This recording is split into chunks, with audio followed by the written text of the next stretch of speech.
Selama saya di Indonesia, itu yang saya ambil belajaran, kita orang Indonesia selalu harus dunia. Tidak ada akhirat sendiri. Dunia dan mau kaya di dunia kaya, selamat di dunia selamat. Jadi dunia itu harus dibawa. Kalau udah bahasanya akhirat, pasti orang bertanya, terus dunia kita gimana? Makanya begitu saya membaca sukses dunia akhirat, wah ini Indonesia ini.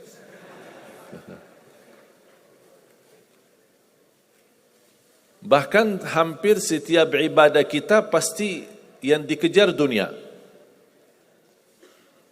Saya sudah dakwah sebelum di Indonesia, di mana-mana, tapi baru pertama kali pas saya di Indonesia diminta amalan, gimana supaya dapat amalan mudah kerja, dapat amalan mudah urusan, dapat amalan lancar rezeki, dapat amalan. Jadi ujung-ujungnya semua untuk urus dunia. Makanya saya buatkan satu buku, habis saya sudah fahami dan belajari karakter orang Indonesia. Orang Indonesia dah mau yang ribet-ribet, mau yang mudah, yang enak dan masuk surga. Betul?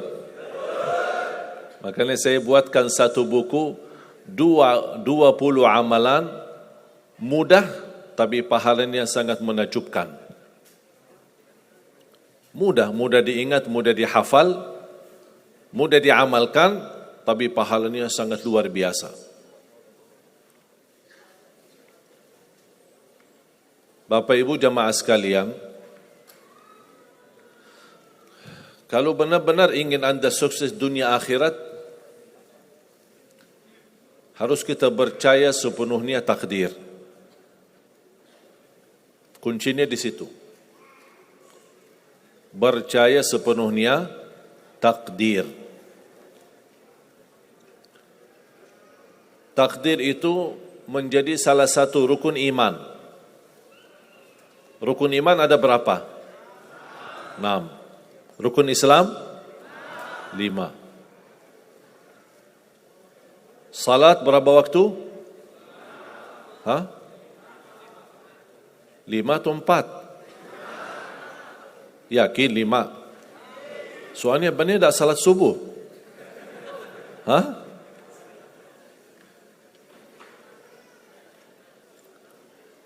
Takdir itu menjadi salah satu rukun iman.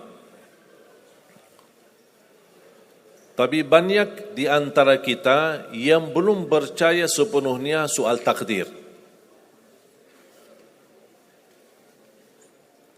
Dan kita sifat manusia, mohon maaf, suka tidak adil.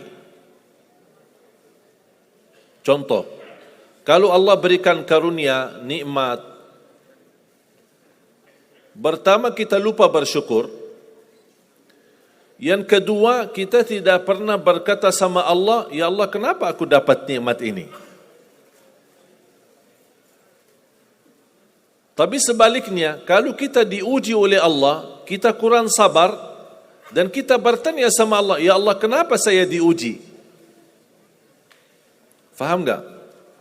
Kalau kita dapat nikmat, ada enggak orang-orang yang lulus misal ujian, dia berkata, ya Allah kenapa saya lulus ujian? Tak pernah. Tapi kalau dia tidak lulus, dia bilang apa? Ya Allah kenapa saya tidak lulus? Ketika ditimpa musibah, dia selalu merasa nyesal atau merasa sakit hati, tersinggung. Berkata sama Allah, kenapa saya diuji? Padahal saya orang baik. Saya jaga salat, saya berusaha mendekat sama Allah. Tapi saya merasa bertambah berat ujiannya. Tapi sebaliknya, ketika diberikan nikmat, dia tidak pernah menyebutkan, ya Allah kenapa saya mendapatkan nikmat ini? Kayaknya si fulan lebih fantas mendapatkan nikmat. Itu tanda manusia tidak adil. Tidak bersikap adil. Makanya subhanallah, semakin anda mantap imannya terhadap takdir, semakin hidupmu jadi nikmat. Saya kasih contoh.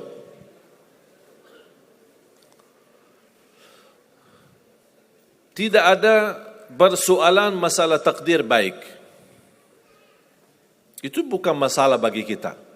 Justru kita bertambah senang kalau kita mendapatkan takdir yang baik. Tapi yang menjadi persoalan bermasalah bagi kita adalah takdir buruk. Ketika ditimpa musibah, ketika ada ujian, ada sakit, kesulitan, penghasilan yang tidak mencukupi, dan banyak masalah keluarga, masalah rezeki, masalah sama majikan, masalah di kerjaan, itu yang membuat banyak beban fikiran.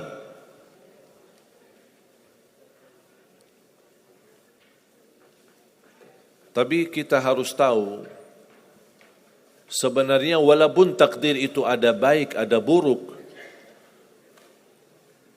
kenyataannya buruk, nampaknya buruk, tapi hakikahnya baik.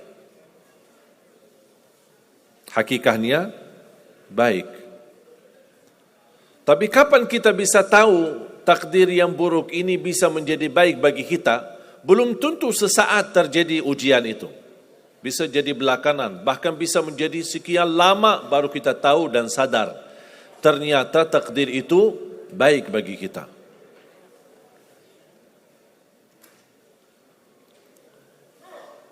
Saya kasih contoh. Melalui cerita.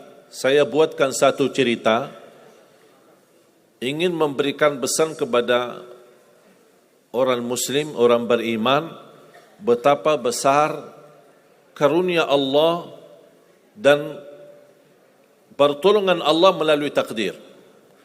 Ada seorang berdoa, dan saya yakin anda semua berdoa. Setiap berkesempatan, setiap salat, setiap sujud atau tahajud, duha, pasti anda semua berdoa. Ada yang diinginkan, ada yang hajat-hajat yang belum terkabul, belum tercapai. Bertemu orang salih, bertemu ulama, bertemu habib, minta didoakan, tolong doakan, semoga lancar urusan saya, semoga dapat jodoh, semoga insya Allah dapat keturunan, semoga hasil dan rezeki yang saya dapatkan menjadi berkah dan bermanfaat bagi saya dan keluarga. Ada orang berdoa kepada Allah Subhanahu Wa Taala. Mohon jamaah sekalian dengar cerita ini baik-baik, karena ada pesan hikmah yang kita bisa ambil.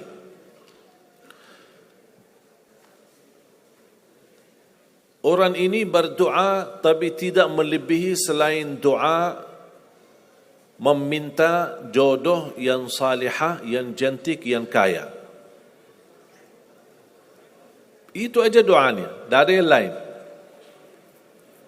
Setiap salat, ya Allah, jodoh yang salihah, yang cantik, yang kaya. Tahajud, ya Allah, jodoh yang salihah, yang cantik, yang kaya. Doa pas buka puasa, itu aja doa, tidak ada yang lain. Tidak minta ampun, tidak minta rahmat, tidak minta karunia, tidak minta keselamatan. Butuh banget ini jodohnya.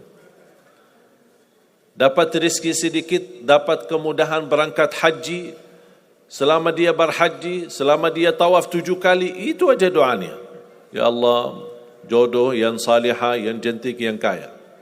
Safa Marwah sa'i, ya Allah, jodoh yang salihah, yang cantik, yang kaya. Tak ada yang lain. Ketika satu malam dia sudah di tengah air, berjalan malam hari santai-santai di kampung sambil membayangkan jodohnya, menghayal bagaimana cantiknya. Pas di dalam perjalanan dikejar anjing. Dia lari, dan justru anjing semakin lari semakin dikejar. Makanya kalau ketemu anjing jangan lari. Akhirnya anjing berhasil gigit kakinya, berdarah. Datang mobil ambulan, dibawa ke rumah sakit. Di dalam mobil ambulan dia merasa menghadapi ujian, dan dia berkata, ya Allah, selama ini saya berdoa minta jodoh yang salihah, yang cantik, yang kaya, masa dikirimkan anjing?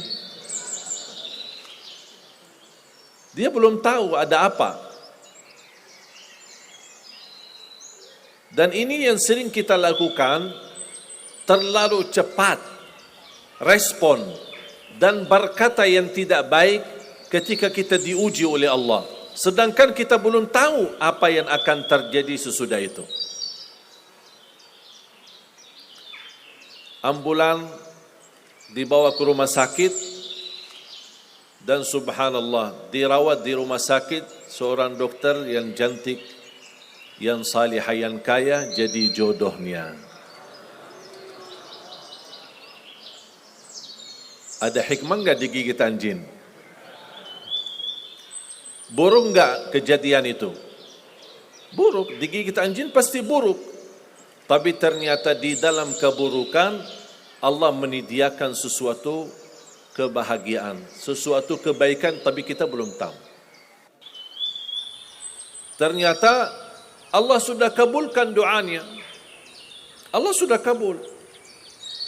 Cuman kadang-kadang proses menabulkan doa itu ada di antara doa kita yang memang prosesnya lewat takdir buruk. Allah sudah kabul. Kata Allah, aku sudah kasih. Tapi tunggu.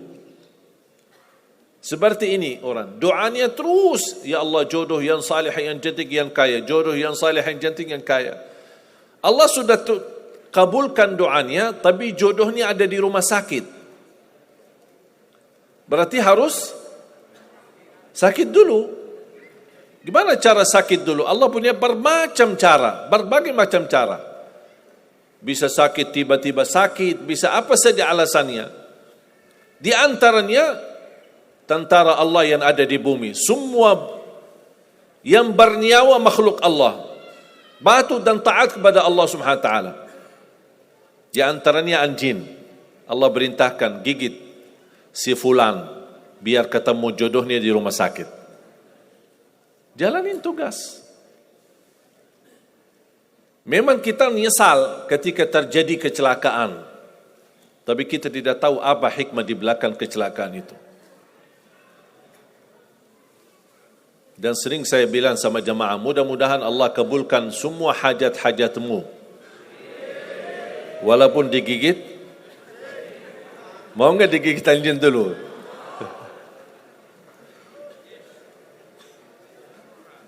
Sebenarnya kalau kita tahu rahasia takdir, apapun yang akan terjadi, kita tidak ada kekhawatiran. Karena kita tahu sesudah ujian ini pasti ada sesuatu kebaikan. Dan yakini Bapak Ibu, Allah Subhanahu Wa Taala Maha Baik. Allah tidak senang menyusahkan hambanya. Tapi kadang-kadang proses untuk menuju kebaikan ada kesulitan dan tantangan.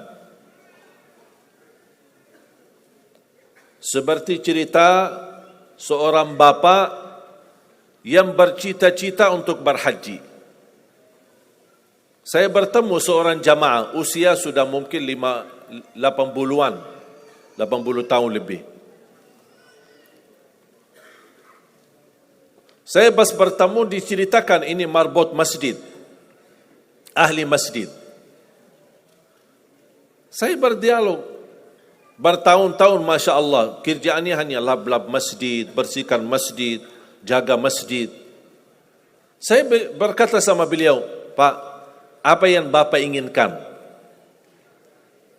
Tahu enggak jawabannya apa? Saya ingin haji. Tapi saya orang tidak mampu. Doakan mudah-mudahan saya bisa haji. Saya bilang insya Allah Pak, kalau soal haji, soal umrah, itu tidak tergantung dengan kemampuan. Ada orang yang tidak punya uang sama sekali, tapi dapat dipanggil bisa haji. Karena haji dan umrah itu hadiah dan panggilan Allah Subhanahu Wa Taala bagi hambanya. Bahkan justru ada orang yang banyak hartanya, tapi tidak tertutup hatinya untuk ke tanah suci. Boleh kita bercita-cita, berkeinginan ke tanah suci, tapi jangan digantungkan persoalan ini masalah kemampuan. Nanti kalau saya ada uang, saya mau haji dan umrah. Belum tentu saat sudah ada uang, belum tentu haji dan umrah. Kalau belum dipanggil oleh Allah Subhanahu wa taala. Saya berkata sama beliau, Bapak kalau sudah saatnya dipanggil oleh Allah, pasti Bapak akan berhaji. Tiba-tiba saya menerima telefon dari anak beliau. Habis saya ketemu kira-kira beberapa bulan, saya terima telefon menyampaikan bapaknya kecelakaan. Kok gimana kecelakaan? Apa ceritanya? Dia bilang habis keluar dari masjid,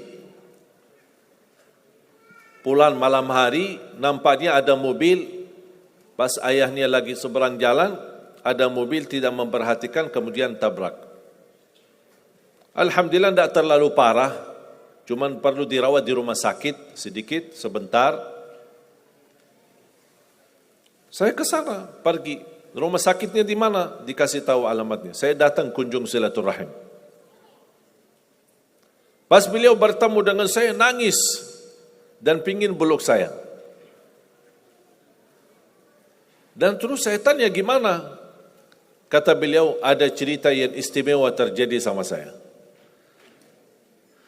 Ternyata orang yang menabrak beliau, orang yang kaya.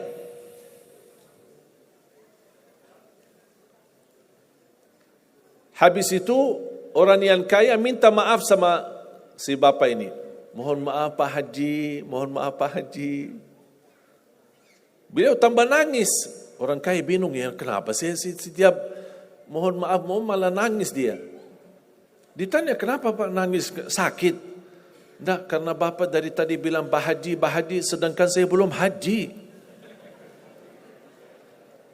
Tertutup hati orang yang kaya, yang dia sediakan biaya haji dan bisa berangkat.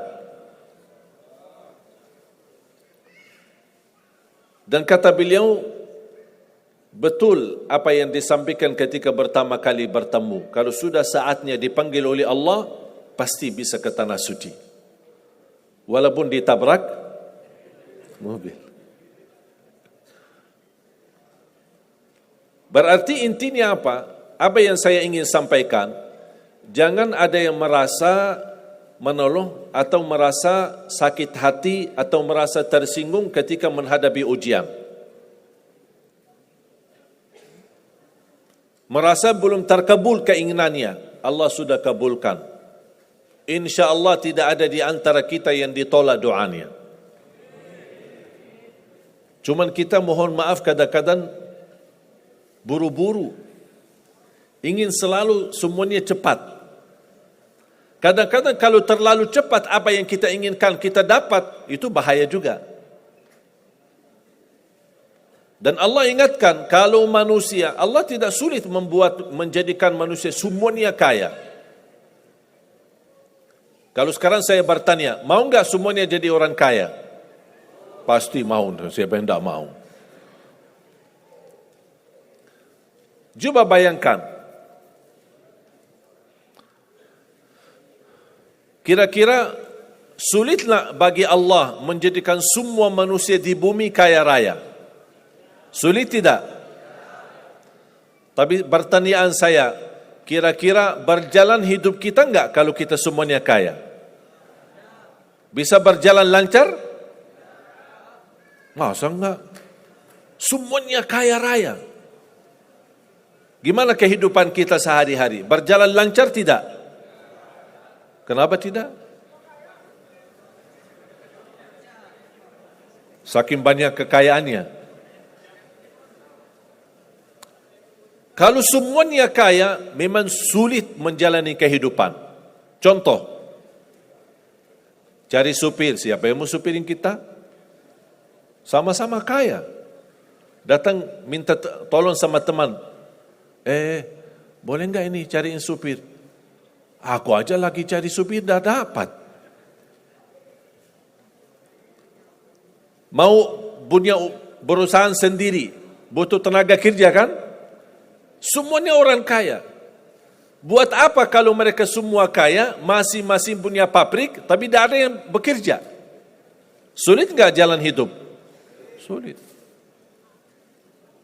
Sama sebaliknya, kalau semuanya di bumi miskin, susah. Kira-kira gimana hidup kita? Ya susah juga. Tidak bisa lancar hidup di dunia.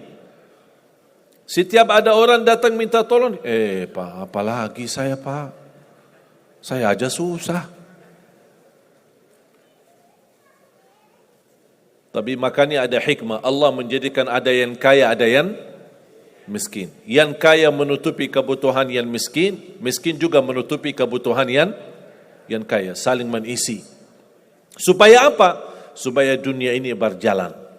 Hidup kita berjalan. Tapi coba bayangkan kalau semua orang kaya tidak mau membantu orang miskin, dan semua orang miskin sombong dan mau melayani orang kaya. Gimana kehidupan kita? Susah. Makanya jemaah sekalian, kunci Anda sukses dunia akhirat, percayalah takdir. Dan semua takdir itu baik, tapi kita belum tahu rahasianya.